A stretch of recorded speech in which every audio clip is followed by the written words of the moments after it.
তীব্র আন্দোলনের মুখে গত 5ই আগস্ট শেখ হাসিনা দেশ ছেড়ে পালিয়ে ভারতে আশ্রয় নেন। কূটনৈতিক পাসপোর্টের ক্ষমতায় তিনি ভারতে 45 দিন থাকতে পারেন বৈধভাবে, যদিও তার সে পাসপোর্ট বাতিল করেছে অন্তর্বর্তী সরকার। এদিকে বৃহস্পতিবারই তার ভারতে থাকার মেয়াদ শেষ হচ্ছে। এখন প্রশ্ন, এখন কি করবে ভারত?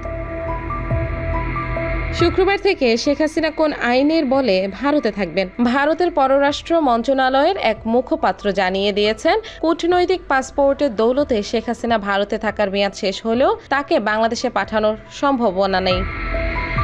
তাহলে কোন বলে ভারতে থাকবেন শেখ হাসিনা?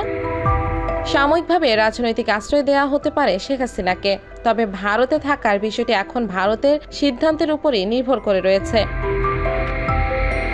শেখ হাসিনা দেশ ছাড়ার পরই বৈষম্য বিরোধী ছাত্র আন্দোলন এবং বিভিন্ন রাজনৈতিক দলের পক্ষ থেকে দাবি তোলা হয় শেখ হাসিনাকে ভারত থেকে এনে তার বিচার করা হবে। ইতোমধ্যে ছাত্র জনতা হত্যার দায়ে 100-এরও বেশি মামলা হয়েছে শেখ হাসিনার বিরুদ্ধে। এখন ভারত শেখ হাসিনাকে ফেরত দিতে না চাইলে কি করবে বাংলাদেশ?